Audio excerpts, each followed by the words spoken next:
The universe is a graveyard of silence, a vast, shimmering ocean of stars that, by all accounts, should be screaming with life. When we look up at the night sky, we aren't just looking at light. We are looking at a statistical impossibility. In our galaxy alone, there are up to 400 billion stars. For every single grain of sand on every beach on Earth, there are 10,000 stars out there in the dark. Modern astronomy tells us that nearly every one of those stars hosts at least one planet. If only a tiny fraction of those planets were Earth-like, there should be millions of civilizations in the Milky Way alone. So, as Enrico Fermi famously asked in 1950, where is everybody? This isn't just a curious puzzle. It is a terrifying paradox that challenges everything we know about life, time, and our place in the cosmos.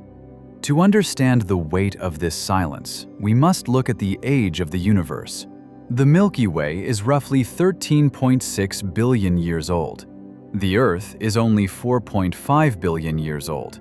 This means there were billions of years for other civilizations to rise, flourish, and colonize the stars before our planet was even a cloud of dust. Even with our current primitive technology, we could colonize the entire galaxy in about 10 to 100 million years. In cosmic terms, that is a weekend. If a civilization started just 1% earlier than us, they should be everywhere.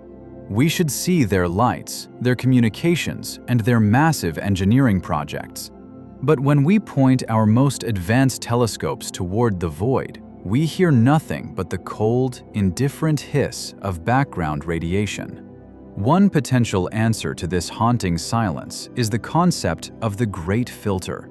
This theory suggests that at some point in the journey from a single-celled organism to an interstellar empire, there is a wall. A step in evolution that is so incredibly difficult to pass that almost no one makes it through. The crucial question for our species is, where is that wall? Is it behind us, or is it ahead of us? If the filter is behind us, perhaps the jump from simple chemistry to complex life is the impossible part. If that's true, we are the winners of a cosmic lottery, the first and only minds in a trillion-mile radius. But if the filter is ahead of us, if every civilization eventually discovers a technology that destroys them, like artificial intelligence, gray goo, or nuclear fire, then our silence is just the prelude to our extinction. Finding signs of life on Mars would actually be a death sentence for humanity. It would mean that life is easy to start, but impossible to sustain. It would mean the filter is still waiting for us. Perhaps the answer isn't that they don't exist, but that they are intentionally quiet. Imagine a forest at night. It is full of life, but it is silent. Why? Because the forest is full of hunters. Every civilization is a predator, and every other civilization is a potential threat to their survival. In a universe where resources are limited and travel times are vast, the most logical response to discovering another species is to eliminate it before it can do the same to you. Under this dark forest theory, the universe is quiet because everyone is hiding. We, with our loud radio broadcasts and golden records on Voyager, are like a child screaming in the dark, unaware of the eyes watching from the shadows. We aren't being ignored. We are being avoided because we are too loud and too dangerous in our ignorance. Or consider the scale of technology. We have only been using radio waves for a little over a century. 100 years in a 14 billion-year-old universe is nothing. We might be looking for the wrong signals entirely. We are searching for radio waves, while an advanced civilization might be using quantum entanglement, gravitational waves, or something so far beyond our physics that it looks like magic.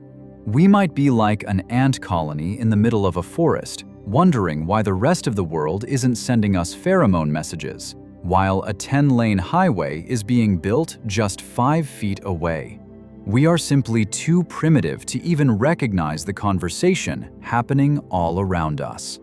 There is also the possibility of the zoo hypothesis. This idea suggests that the Earth is a protected area, a cosmic wilderness where advanced species have agreed not to interfere with our development.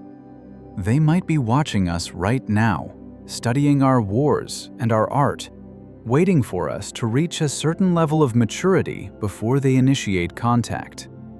We are a curiosity, a specimen in a jar. If this is true, the silence is a deliberate act of containment. They are keeping us in a state of isolation until we prove we can survive our own destructive impulses. But what if the truth is even more lonely? What if the rare Earth hypothesis is correct? This theory suggests that while planets are common, the exact conditions required for complex, intelligent life are so specific that they have only happened once. You need a moon to stabilize the tilt, a Jupiter-sized planet to vacuum up asteroids, a magnetic field to shield from radiation, and a specific tectonic cycle to regulate temperature. Maybe the sequence of events that led to you listening to these words is a 1 in a trillion accident. We might be the only eyes the universe has to see itself. The implications of the Fermi Paradox are binary and profound. Arthur C. Clarke once said that two possibilities exist. Either we are alone in the universe, or we are not. Both are equally terrifying. If we are alone, the entire burden of consciousness and the preservation of life rests on our shoulders. We are the stewards of light in an infinite darkness.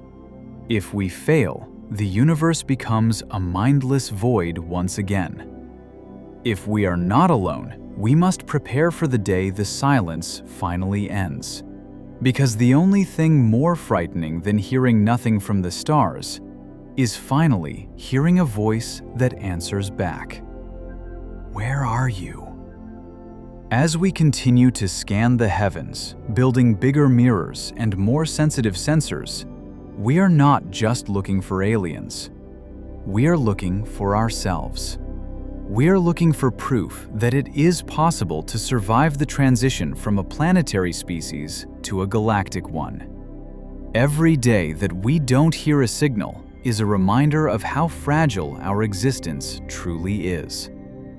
It is a call to action to protect our small blue marble, because for all we know, it is the only place in the entire cosmos where the universe has woken up and started to wonder why it is here. Thank you for joining us on this journey through the great silence. If these cosmic mysteries resonate with you, consider subscribing to Science in Minutes.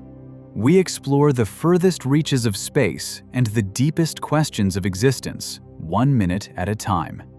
Until next time, keep looking at the stars, but never forget the importance of the ground beneath your feet. The answer to the Fermi Paradox may be out there, or it may be right here, in how we choose to treat our only home. Goodbye for now.